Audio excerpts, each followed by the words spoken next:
sales of natural gas to all out-of-state purchasers until the 21st, and that's trouble for Mexico. Natural gas shortages was just something Mexico didn't foresee, and I talked to David Maravilla. He's a consultant with Horizon Client Access, a consultancy firm for companies in the energy sector. He said, natural gas from the U.S. was and usually is really cheap. No one imagined the flow would stop. This catastrophic weather event, wasn't contemplated in Texas or in Mexico either. People will never think that for some reason there will be a major disruption of gas coming from the States.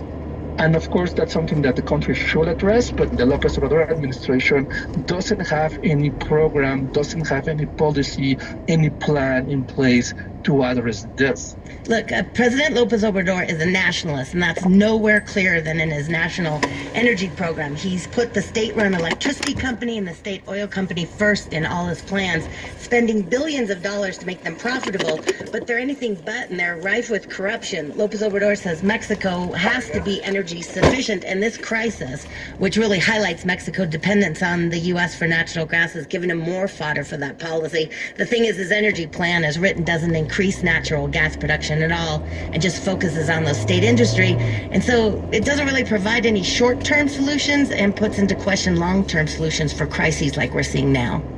That is NPR's Carrie Kahn in Mexico City. Thank you, Carrie. You're welcome. President Biden is making sweeping changes to U.S. immigration and asylum policies. For many people, it feels like an issue of life and death. This next story is about one such asylum seeker, a gay man from Azerbaijan. He has struggled under the Trump administration policies that Biden has promised to reverse.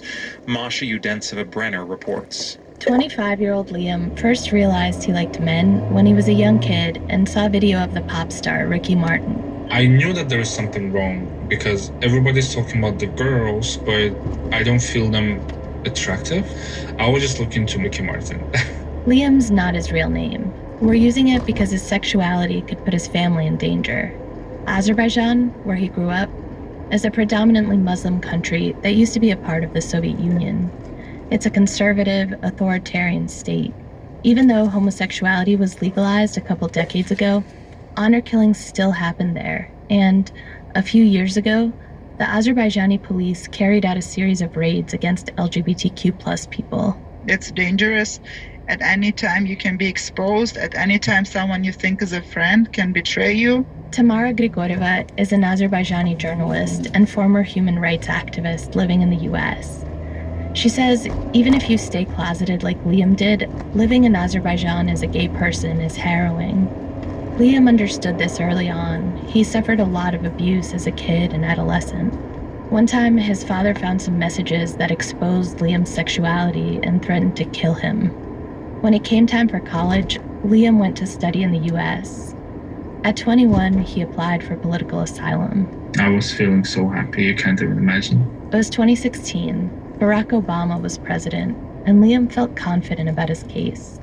Corey Offsey started working as an asylum officer during the transition to Trump's presidency. I asked him whether, on paper, he would have approved a case like Liam's at that time. Yeah, absolutely. That's a slam dunk case. But a lot has changed since then. The Trump administration overhauled the asylum system, making it much more difficult to qualify. And now, 4 years after he applied, Liam is still waiting for an interview. When you wake up in the morning and you open your eyes, you think, okay, I wake up in the United States, everything is okay. But before you sleep, you think about what's going to happen at night. Will ICE come and arrest me? Or is any rules going to be changed tomorrow? Liam's attorney, Sumaya Khalik, says it's been agonizing for her clients. You just can't relax because one day you might think you have a strong claim and then the next day it's not a strong claim. And what do you do? Even now, with the Biden administration coming in and promising to reverse the changes, Khalik says the advice she's giving her clients is to be patient, to see what the new administration will do and how long it will take. It's just too much uncertainty about what will actually go into effect and what will not. A federal court recently blocked one last-minute asylum rule from the Trump administration that would have been detrimental for cases like Liam's and difficult to repeal. And Liam's feeling a lot better with Biden officially in the White House. The promises that Joe Biden and Kamala Harris made, they're going to keep them. And I'm sure that they're going to be able to help us. But Liam says the stress of waiting in limbo for so many years while listening to a president who called the asylum system a scam has taken a physical toll. He's gained more than 100 pounds, and it's causing health problems. Diabetes, trouble breathing, pain in his ankles. I feel like since applying for asylum, I got older like for 20 years. That's how I feel mentally, because that's so exhausting.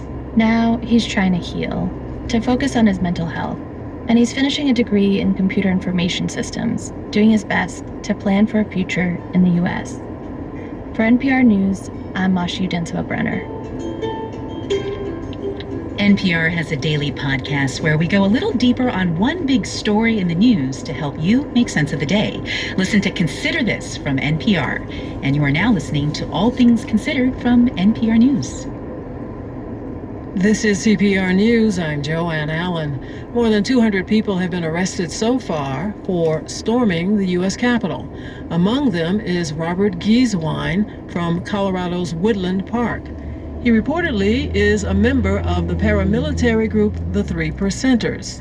It's been tied to other arrests, but CPR's Allison Sherry found how much Colorado law enforcement actually tracks groups like this varies across the state.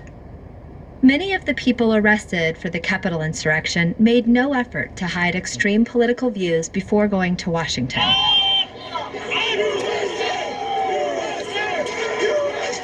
At least 4 people from Colorado have been charged so far in the riot. What happened that day took many law enforcement officers by surprise.